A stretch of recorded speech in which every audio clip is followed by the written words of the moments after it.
So when you hear the term hunter or fisherman, does it paint a positive or negative image in your mind?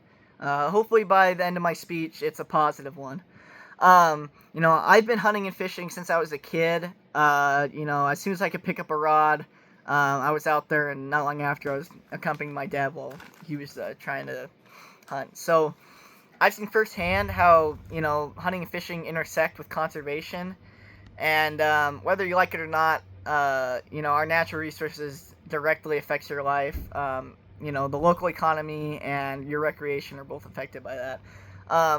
So responsible hunting and fishing practices are essential activities that support wildlife conservation, bolster local economies, provide sustainable food sources, and help to manage wildlife populations. Um, so to convince you of this, I'm going to start talking about the fundamental role in funding. So responsible hunting and fishing, they're not just hobbies. They're the foundation for wildlife conservation here in the United States and in many other places as well. According to James Heffelfinger, a member of the Arizona Game and Fish Department, in a journal article published in 2013 in the International Journal of Environmental Studies, he states, quote, "The North American model of wildlife conservation, which is responsible for restoring countless species, is fundamentally built upon regulated hunting. The system ensures that wildlife is managed for public good and is chiefly funded by those who consume it," end quote. So, if hunting and fishing were to just cease, it would destroy the funding structure that our federal and state wildlife agencies depend on, leading to a major decline in enforcement, research, and habitat protection for all animals. Um, this this vital funding also translates into a large economic boost for our local communities. Hunting and fishing generate a significant economic benefits, specifically for rural communities that maybe are overlooked in other aspects of tourism. According to the U.S. Fish and Wildlife Service and the 2022 National Survey of Fish, Hunting, and Wildlife Associated Recreation, it stated, quote, "The U.S. Fish and Wildlife Service's 2022 survey found that fishing and hunting alone contribute $145 billion to the U.S. economy, with participants spending money on everything from gear and ammunition to lodging in local restaurants," end quote.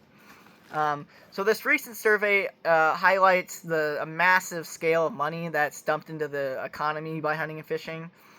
This directly supports jobs, and it also helps generate billions in tax revenue at the federal and state level, proving that sportsmen aren't just consumers of wildlife resources, but a vital economic source to keep local communities afloat. Beyond just the economic value, though, these activities provide a very practical way to get food on the table. Harvesting wild game is one of the most sustainable, ethical, and healthy methods of obtaining meat today. Um, you know, Using wild game as an alternative to industrial meat can appeal to a lot of things like sustainability, animal welfare, and just general health. According to Anne Madeleine and Mirja Ladismaki, both university researchers with PhDs, in a journal article published in 2022 in the journal Discover Society, they state, quote, "Research comparing consumer perceptions of hunted wild game meat to farmed meat confirms that game is perceived as more green and is valued for superior ethicality and naturalness. Unlike intensive livestock, wild animals live naturally and do not receive antibiotics or other associated antibiotics or stress associated with industrial farming," end quote.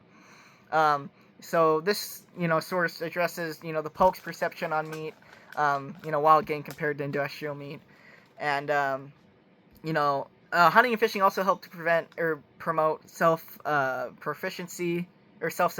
Sorry.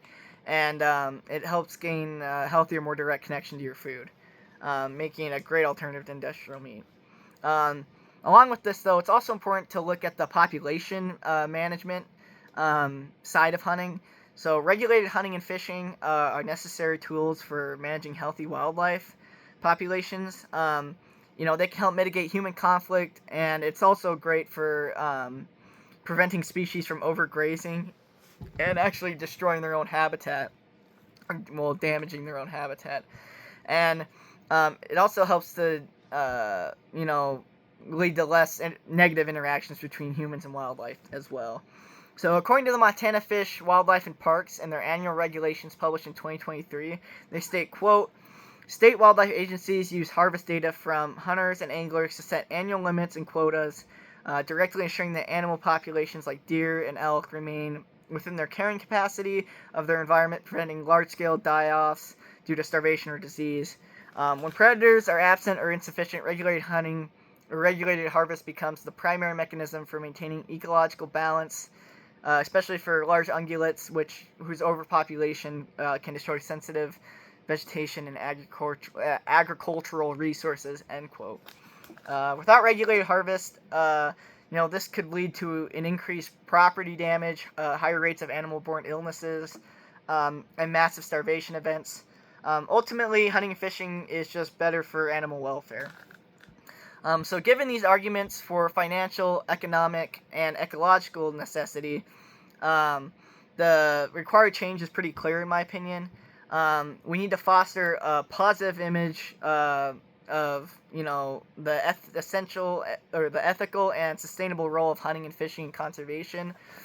And we also need to shift public opinion towards providing greater social and political support towards state wildlife agencies, ensuring their critical funding as well as their opinions on management are respected.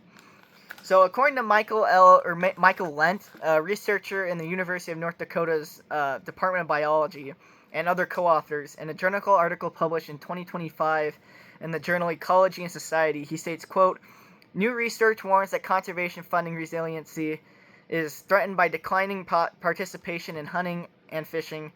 Public acceptance and support are necessary to explore alternative, broad-based funding mechanisms that can supplement but not replace the current license-based system. By changing the perception of these activities, the public can actively participate in the financial future of conservation, end quote.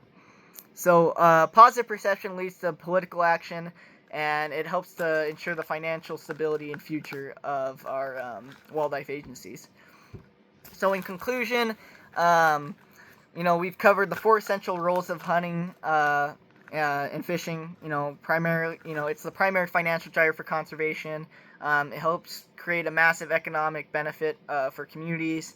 It provides a good, sustainable food source, and it helps manage wildlife populations. So ultimately, responsible hunting and fishing are essential activities. They support wildlife conservation, and what can you do in 7 days? I would urge you to, if you're skeptical, to maybe look into it and maybe reevaluate your perception. Maybe find out where your state's Fish and Wildlife Agency gets its money from. And also maybe if you eat meat, look into where that meat's coming from and decide for yourself if you believe that's more ethical than hunting and fishing. So the future of these cherished wild places is not solely on the government or non-hunters. It largely depends on support and ethical practices of sportsmen and women who put their money, time, and dedication into conservation systems. Thank you for listening.